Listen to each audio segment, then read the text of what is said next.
Praise the lord. హల్లెలూయా. దేవుని పరిశుద్ధ నామానికి మహిమ కలుగును గాక. నా ప్రియమైన దేవుని బిడ్డలైన మీ అందరికీ ఉదయకాలపు శుభములు తెలియజేస్తున్నాను. ప్రియమైన దేవుని బిడ్డలారా, ఎలా ఉన్నారు?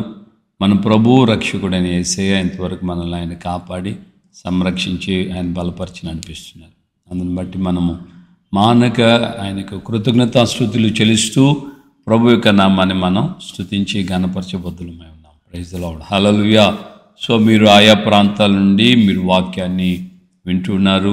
దూర ప్రాంతాల్లో ఉన్నటువంటి దేవుని బిడ్డలు అనేక మంది తాము వింటున్న వాక్యాలను బట్టి వారు ఆనందిస్తూ సంతోషిస్తూ ప్రభువులు ఎదిగేటువంటి ఆ మహా అవకాశాన్ని దేవుడు మహదానందంగా భాగ్యంగా మనకు అనుగ్రహిస్తూ వస్తున్నాడు. ముఖాముఖిగా ప్రతిదినం నేను మీ ఎదుట అక్షర సంబంధంగా నేను నిలబడలేను, కానీ ఈ విధంగా సోషల్ మీడియా ద్వారా ఈ యూట్యూబ్ పరిచర్య ద్వారా మీ యొక్క కుటుంబాలలో ప్రతిరోజు వాక్యాన్ని మీకు వినిపించే భాగ్యాన్ని, మీ ప్రార్థనలు దేవుని కృపను బట్టి దేవుడు నాకు ఈ యొక్క అవకాశాన్ని ఇచ్చారు. మీరందరూ కూడా ప్రతిదినం వాక్యాన్ని వింటూ ఆదరిస్తున్నందుకు దేవుని పేట నేను హృదయపూర్వకమైన కృతజ్ఞతాస్తుతి చెల్లిస్తున్నాను. Praise the lord. హల్లెలూయా. సో ఈ రోజున దేవుని లేఖనంలో నుండి ముగ్గురు స్త్రీలను గురించినటువంటి విషయాల్ని మనం గమనిద్దాం. దేవుని యొక్క వాక్యంలో మనం గమనించినప్పుడు మొదటిగా అన్యుల యొక్క కుటుంబంలో అనగా మోయోబు శపితమైనటువంటి వంశములో పుట్టినటువంటి స్త్రీలలో అనేక మంది ఉన్నప్పటికీ కూడా ఒక స్త్రీని ప్రత్యేకంగా మనం గమనిస్తున్నాం. ఆమె రూతు మోయాబీయురాలు, మోయాబు దేశస్థురాలు, మోయాబు యొక్క వంశంలో పుట్టినటువంటి స్త్రీ. అనేక మంది స్త్రీలాగా రూతు యొక్క జీవితం లేదు కనుకనే దేవుని యొక్క లేఖనాల్లో ఆమెను గురించి చక్కగా గ్రంథస్థం చేయబడింది. సో క్రైస్తవులుగా దేవుని బిడ్డలుగా కొనసాగించబడుతున్నటువంటి మన జీవితంలో మనకు కూడా ఈ యొక్క ప్రత్యేకమైనటువంటి వాక్య భాగం మన హృదయాల్లో మనం వీటిని ప్రతి స్త్రీ తప్పక వీటిని హృదయంలో ఉంచుకోవాలన్నటువంటి విషయాన్ని దేవుని యొక్క ఆత్మ ద్వారా నేను మీకు తెలియచేస్తున్నాను. ప్రియులారా, మనం గమనించాలి.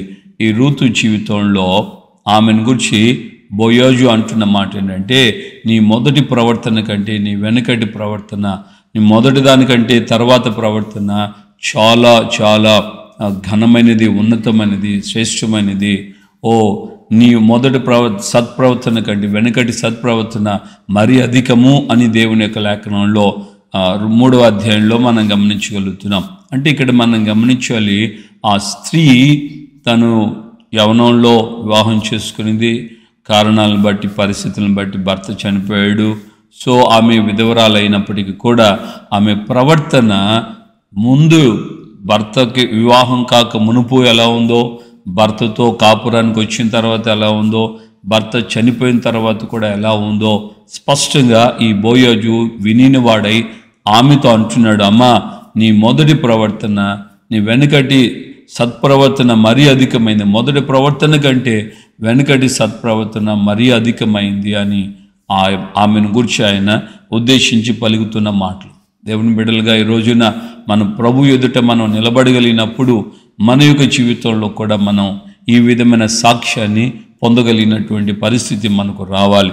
మన మొదటి ప్రవర్తన కంటే కడవరి ప్రవర్తన, చివరి ప్రవర్తన, వెనకటి ప్రవర్తన మరి అధికంగా ఉండేటట్లుగా ప్రతి స్త్రీ కానీ పురుషుడు కానీ దేవుని ఎదుట మనం ఆ విధంగా జీవింపబద్ధులమై ఉన్నాం, జీవించాలి. మనల్ని చూచి ప్రభు కూడా అలాంటి సాక్ష్యం ఆయన ఇవ్వాలి. రెండవదిగా మనం గమనించినప్పుడు ఎస్తేరుని గురించి మనం చూస్తాం. ఎస్తేరు ఆ యొక్క బబులోన్లో అష్షూరోషు యొక్క కాలంలో బానిసులుగా కొనుపోబడినటువంటి ప్రజలు, వాళ్ళు బానిసులుగా ఉన్నటువంటి ఆ యొక్క వంశంలో ఆ యొక్క విధమైనటువంటి పరిస్థితుల్లో కొనసాగించబడుతున్నటువంటి ఆవిడకు రాణిగా అంతఃపురంలో ఆమెను చేర్చబడింది. ఆమె రాణిగా మారిన తర్వాత కూడా ఆమె వినయ విధేయతలు కలిగిన వ్యక్తి అనే దానికి నిదర్శనం చూడవచ్చు. చూడండి, ఆమె తల్లిదండ్రులు లేరు, సొంత బాబాయిగా ఆయన ఆమెను వరుసగా అన్నవుతాడు మొరతకాయ, ఆమెను కూతురుగా పెంచుకున్నాడు. సో ఈమె మొర్దెకై యొక్క మాటలు ఇంటి దగ్గర ఉన్నప్పుడు ఆయనకి లోబడి ఉంది. ఆమె అంతఃపురంలోకి వెళ్ళిన తర్వాత, ఆమె రాణిగా మారిన తర్వాత, ఈ 3 సందర్భాల్లో కూడా ఆమె మొర్దెకై మాటకు విలువిస్తూనే వస్తుంది. అంటే ఎంత ఎత్తుకు ఎదుగుతున్నప్పటికీ కూడా ఒదిగి ఉండే విధేయతను కనపరిచేటువంటి తత్వం ఎస్తేరులో మనం చూడగలుగుతున్నాం.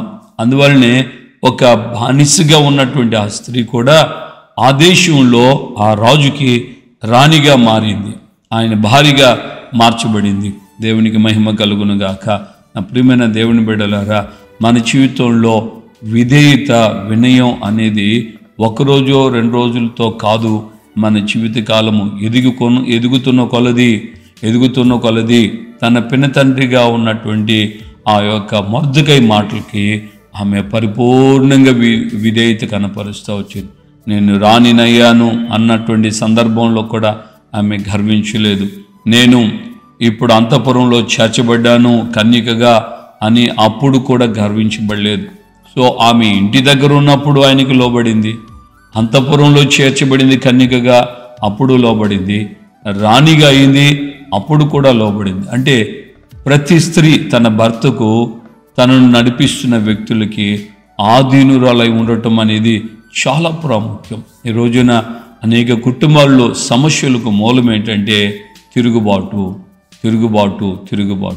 భర్తకు విధేయత చూపించకపోవటం, భర్త మనసును అర్థం చేసుకొని ఓపికతో, ఓర్పుతో, సహనముతో కొద్ది కాలం మా తెలుగు పండితుడు నేను ఇంటర్మీడియట్ చదివేటప్పుడు ఆయన చెప్పిన మాట ఏంటంటే, స్త్రీ సూర్యునిలాగా ఉంటుందట, పురుషుడేమో వెన్నముద్దలాగా ఉంటాడట. సూర్యుని వేడి అధికమైతే వెన్నముద్ద కరిగిపోతుంది. అలాగా ప్రతి స్త్రీ కూడా తన భర్తను ఆమె తన యొక్క మనసులో, అంటే అర్థం చేసుకునే రీతిలో, కుటుంబానికి భర్త అర్థం చేసుకునే రీతిలో ఆమె సహనముతో కనిపెట్టుకోవాలి. నా భర్త తప్పగా ముందు నేను ఆయన మాట వినటం ప్రారంభిస్తే ఆయన నా మాట వింటాడు అనేది మనం గమనించాలి. ఈ యొక్క ఎస్తేరు జీవితంలో కూడా అది మనం చూస్తాం.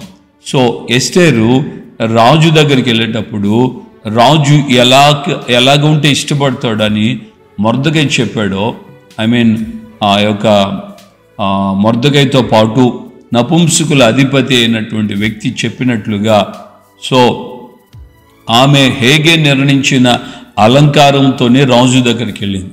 రాజు మొదట ఆమెను చూడగానే ఇష్టపడ్డాడు, ఆమెను ప్రేమించడం ప్రారంభించాడు. ఎందుకంటే తన టేస్ట్కి తగినట్లుగా, తన హృదయానికి తగినట్లుగా ఏముంది, తన మనసుకు తన ఆలోచనకు తగినట్లుగా ఏముంది అనేసి ఆమెను ప్రేమించడం ప్రారంభించారు.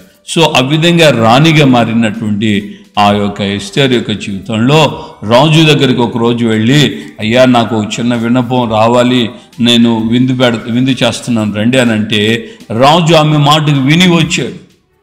మొదటి రోజు అయిపోయింది, ఏంటమ్మా నీ బాధ ఏంటి, నీకేమైనా అవసరం అంటే, ఏమి లేదయ్యా రేపు కూడా రండి అనింది. వాళ్ళు 2వ రోజు కూడా వచ్చాడు, అమ్మ ఏంటి నీ పరిస్థితి అంటే, ఏం చెప్పను, మిమ్మల్ని బాధ పెట్ట పరిస్థితి ఇబ్బంది అవుతుందేమో, నేను నా జనులు అమ్మబడ్డాము, చంపబడ్డానికి నిర్ణయించబడ్డాం, ఇంతకు తెగించిన వాడు ఎవడంటే ఇదిగో ఈడే, ఈ దుష్టుడైన హామానే అని చెప్పాను అన్నప్పుడు రాజు ఆమె మాట విని ఆ హామానుకు, ఈ యొక్క రాణి అయిన ఎస్తేరు యొక్క కుటుంబానికి, వారి యొక్క సంతతి అయిన యూదులందరికీ క్షేమముకి విఘాతం కలిగించినటువంటి ఈ హామానును, ఆమె వారి ఇంటి వారందరినీ రాజు చంపించేశాడు. యూదులకు హాని తలపెట్టకుండా ఉండేటట్లుగా రాజు మరొక చట్టాలు చేయించాడు. ఒక గొప్ప రాజు అహష్వేరోషు రాణిగా ఉన్నటువంటి ఈవిడ మాటకు ఎంతగా లోబడిపోయాడో ఆలోచించండి. ఈరోజున నీ భర్త నీ మాటకి ఎందుకు లోబడ్డు? మొదట నువ్వు ఆయనకు లోబడటం ప్రారంభిస్తే ఆయన ఖచ్చితంగా నీ మాటకు లోబడతాడు. ఈరోజున కుటుంబంలో అలాంటి మనస్తత్వం లేదు. రావటంతోనే భర్త తన ఆధీనంలో ఉండాలి, భర్త తనకు లోబడాలి, భర్తకి నేను చెప్పిందే వేదం అవ్వాలి అన్నట్లుగా ప్రవర్తిస్తూ ఉంటారు. అందువలన కుటుంబాల్లో భయంకరమైనటువంటి గొడవలు, సమస్యలకు కారణమవుతుంది. కనుక మనసు మార్చుకోండి. మొదట నువ్వు భర్తకు లోబడటం ప్రారంభిస్తే ఆటోమేటిక్గా ఆయన నీ మాటను కూడా గౌరవించడం ప్రారంభిస్తాడు. చివరిగా మనం గమనిస్తే క్రొత్త నిబంధనలో తల్లి అయినటువంటి మరియను గురించి మనం చూస్తాం. దయాప్రాప్తురాల అని దేవుని నుండి శుభవచనం ఆమెకు దేవదూత ద్వారా దేవుడు పంపించాడు. అంటే ఎంత గొప్ప ఉన్నతమైనటువంటి ఒక దేవుని యొక్క సన్నిధిని, దేవుని దృష్టిని ఆమె ఆకర్షించగలిగే రీతిలో ఆ యవనస్తురాలు, ఆ కన్యక ఏ విధంగా తన జీవితాన్ని కొనసాగించిందో ఆలోచించండి. పరమందున్నాడు దేవుడు, భూమి మీద లేడు కదా. ఆ పరమందున్నటువంటి దేవుడు ఈమెను చూస్తూ ఉన్నాడన్న విషయాన్ని ఆ మాటలతోనే అర్థమవుతుంది. ఆయన అక్కడి నుండి దేవదూతను పంపి ఆమెతో అంటున్నాడు, నీకు శుభము, నువ్వు దయాప్రాప్తురాలువి, నువ్వు కృప పొందితివి.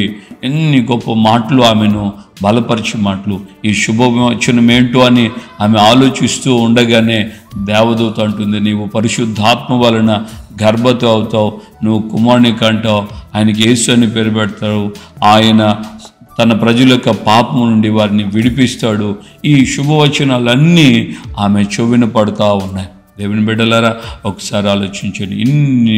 ఆ రోజుల్లో వేల మంది, లక్షల మంది ప్రజల మధ్యలో ఆమెను దేవుడు వ్యక్తిగతంగా ఒక్కొక్క కన్యకను ఆయన చూస్తున్నాడా లేదా అన్న విషయాన్ని మనం జ్ఞాపకం చేసుకోవాలి. ఒక్కొక్క స్త్రీ గురించి కూడా, ఒక్కొక్కరి గురించి కూడా స్పెషల్గా ఒక్కొక్క వ్యక్తి మీద కూడా ఆయన ఫోకస్ చేస్తున్నాడు అన్న విషయాన్ని మనం మర్చిపోకూడదు. నీ వ్యక్తిగత జీవితంలో ఈ రోజున నీ ప్రవర్తన దేవుని వద్ద నుండి, దేవుని యొక్క సన్నిధి నుండి వర్తమానం ఎదుకు పంపబడేటట్లుగా మన ప్రవర్తన ఉందా? స్త్రీగా ఈ రోజున నీ యొక్క జీవితం ఎలా ఉంది? స్త్రీలను గురించి ఈ మాటలు చెప్పడానికి దేవుడు నాకు ఈ ఆలోచన అనుగ్రహించాడు. బై సేమ్ ఈ యొక్క సిచ్యువేషన్ బట్టి మీకు ఒక చిన్న మాట చెప్తున్నాను. ఈ రోజున పాస్టమ్మ గారు, నా భార్య మేరీ స్టెల్లా యొక్క బర్త్డే. సో తన గురించి కూడా మీరు ప్రార్థన చేయాలని, మంచి ఆరోగ్యంగా ఆమె ఉండాలని, నాకు సహకారిగా సేవలో ముందుకు పోయేటట్లుగా మరింతగా ప్రార్థనతో దేవుని యొక్క శక్తితో ఆమె నడిపించబడాలని మీ అనుదిన ప్రార్థనలో జ్ఞాపం చేసుకోవాలని నేను ప్రేమతో కోరుకుంటున్నాను. ప్రైజ్ ది లార్డ్, హల్లెలూయా. సో ఈ ముగ్గురు స్త్రీలను గురించి మనం చక్కగా కొన్ని మాటలు విన్నాం. ఈ మాటల ప్రకారంగా మన జీవితాలని అన్వయించుకుంటూ ముందుకు కొనసాగించబడదాం.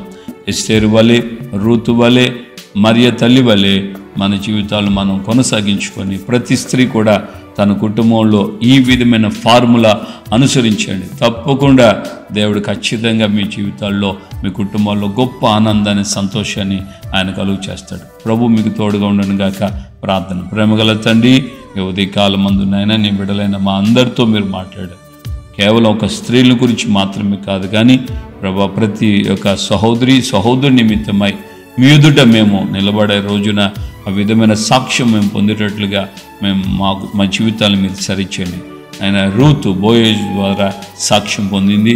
ఎస్తేరు రాజు ద్వారా, తండ్రి అయినటువంటి మొర్దెకై ద్వారా విధేయతను కలిగి వారి యొక్క మన్నలు పొందింది.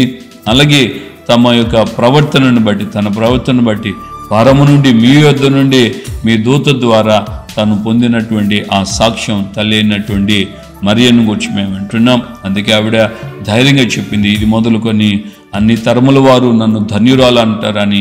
అవును ప్రభా, ఆమె యొక్క ప్రవర్తన ఎవరో చూస్తున్నారని కాదు, కానీ అయ్యా ఎవరి ముందో నటన చేయలేదు, కానీ పరము నుండి మీరు చూస్తున్న దేవుడని మీ మీద ఆమె కలిగి ఉన్నటువంటి ఆ యొక్క భక్తి శ్రద్ధలను బట్టి, ఆమె విధేయతను బట్టి, మీ ఎదురు నుండి ఆమె పొందిన దయను బట్టి ఈ విషయాలన్నీ కూడా మాకు మీరు వివరిస్తూ వచ్చారు.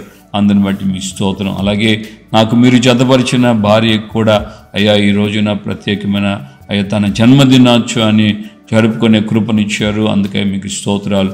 ఇంతవరకు మీరు తోడై ఉండి కృప చూపించి నడిపించినట్లుగానే ఇక ముందుకు కూడా మీరు తోడై ఉండి కృప చూపించి నడిపించండి. సేవలో మేమిద్దరం సహకారులుగా ఒకరికొకరు సహకరించుకుంటూ ముందుకు సాగే కృప దయచేయండి. ఘనత, మహిమ, ప్రభావాలు మీరు మాత్రమే పొందమని నజరేయుని యేసు పరిశుద్ధ నామములో ప్రార్థన చేసి పొంది ఉన్నాము తండ్రి. ఆమేన్. మన ప్రభువైన యేసుక్రీస్తు కృపయు, తండ్రి అయిన దేవుని ప్రేమ, పరిశుద్ధాత్మిక అన్యోన్య సహవాసం, సమాధానం ఇప్పుడు ఎల్లప్పుడూ సకల పరిశుద్ధులకి మనకును ప్రభు రాకడ పర్యంతం కృపతోడే ఉండి నడిపించును గాక. ఆమేన్, ఆమేన్, ఆమేన్. హల్లెలూయా. ప్రభుపేట అందరికీ వందనాలు. నిశ్చయం దేవుని యొక్క కృప చేత దీవెనకరంగా మన కుటుంబాలు, ప్రత్యేకంగా ప్రతి స్త్రీ కూడా ఆ విధమైన జీవితాన్ని కలిగి ఉండాలని సేవకుడిగా మనపూర్వకంగా కోరుకుంటున్నాను. ప్రభు కృప మీకు తోడుగా ఉండును గాక. ఈ వాక్యం విన్న మీరు వెంటనే ఇట బటన్ ఉంది కదా, ఈ బటన్ లైక్ అనే బటన్ ఉంది, ఆ లైక్ చేయండి. అలాగే వీలైతే షేర్ చేయండి. అనేకులకి ఈ వాక్యాలు తెలియచేస్తూ ప్రభు యొక్క రాకడ రాజ్యానికి మనం సిద్ధపడదాం. Praise the lord.